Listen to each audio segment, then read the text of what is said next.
오늘부터 100일간 정기국회가 시작됩니다. 이재명 정부 들어 첫 정기국회인 만큼 어느 때보다도 국회의 역할이 매우 중요합니다. 이재명 정부의 성공과 확실한 내란 종식은 무엇이 먼저 나를 따질 수 없는 시대적 사명입니다.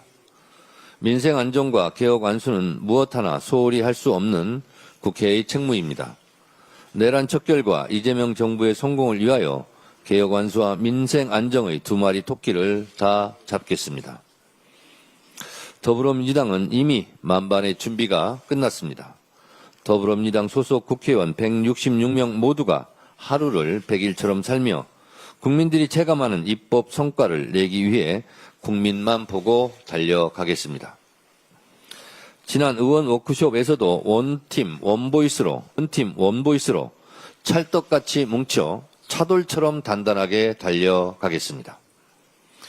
민생, 성장, 개혁, 안전의 4대 핵심 과제를 중심으로 224개 중점 법안들을 차질 없이 처리해 나가겠습니다.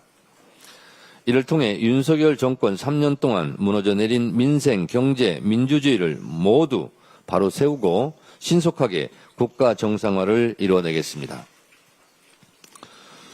구속 기소된 김건희 씨가 입장문을 냈습니다. 한번 읽어보겠습니다.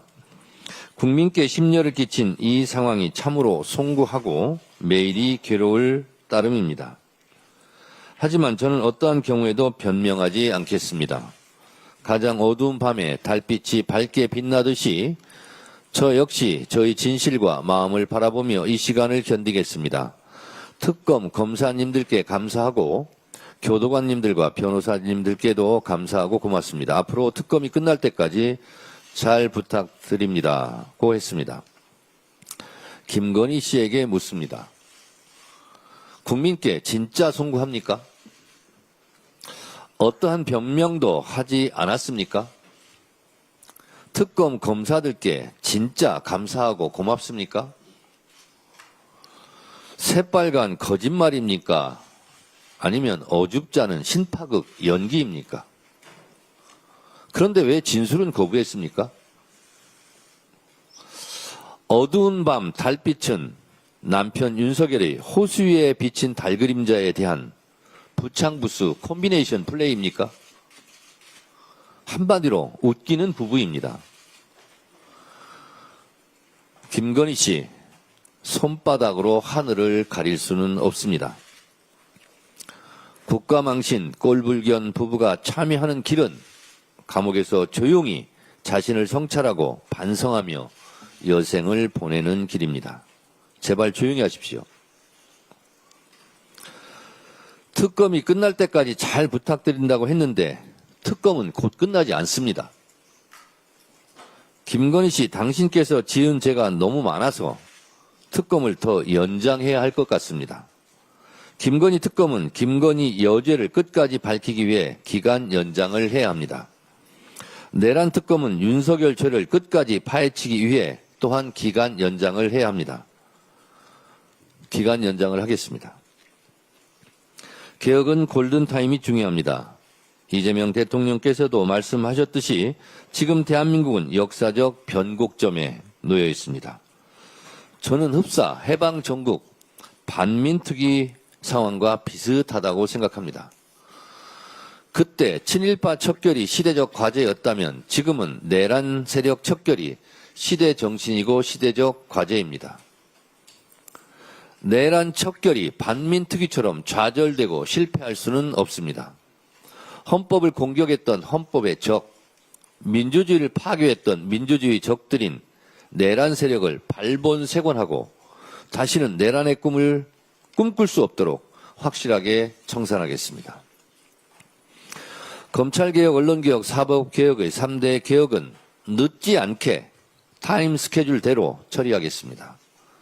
개혁은 타이밍입니다. 개혁을 거부하는 사람이 지금까지 권력을 과도하게 행사해온 지배 카르텔입니다.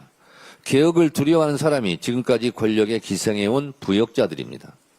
모두가 환영하는 개혁이란 존재하지 않습니다. 개혁에는 언제나 저항하는 세력이 있기 마련입니다. 그래서 개혁은 혁명보다 어렵다고 합니다.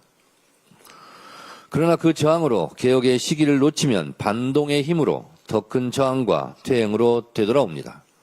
그 피해는 고스란히 국민들께 돌아갑니다. 더불어민주당은 개혁의 골든타임을 절대로 실기하지 않겠습니다.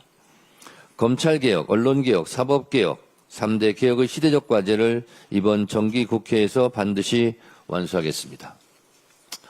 우리 기자 여러분들, 이 뒤쪽에 노상원 수첩 판넬을 지금 전시하고 있습니다. 이 노상원 수첩 판넬은 당대표실 복도에 상시적으로 게시해 놓고 전시하겠습니다. 이 노상원 수첩의 내용을 우리가 어찌 잊을 수 있겠습니까? 노상원 수첩은 무고한 시민들을 참혹하게 잔인하게 살해하려고 했던 계획입니다.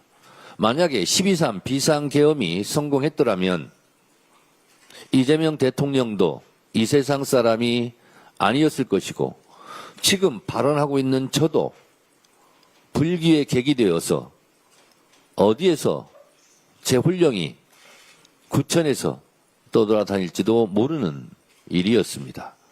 이재명 대통령과 저만 죽었을 것이 아니라 여기 보면 수백 명, 수천 명을 살해해서 영연백에 넣어서 시신도 찾을 수 없게 아마 5.18 때처럼 안매장했을지도 모를 일입니다. 국민 여러분, 노상원 수첩을 우리가 한시라도 잊어서는 안 될 것입니다. 이 노상원 수첩이 상징하듯 민주주의와 헌법을 파괴하려고 했던 것만이 아니라 무고한 시민들을 실제로 죽이려 했던 살해 계획, 살인 계획을 우리는 잊어서는 안 되겠습니다. 내란 세력과 비타협적으로 그들과 함께 싸워서 이겨야 하고 내란 세력을 척결해야 되는 이유는 바로 이 노상원 수첩을 보면 알 수 있습니다. 국민 여러분, 노상원 수첩을 모두 상기하시기 바랍니다. 이상입니다.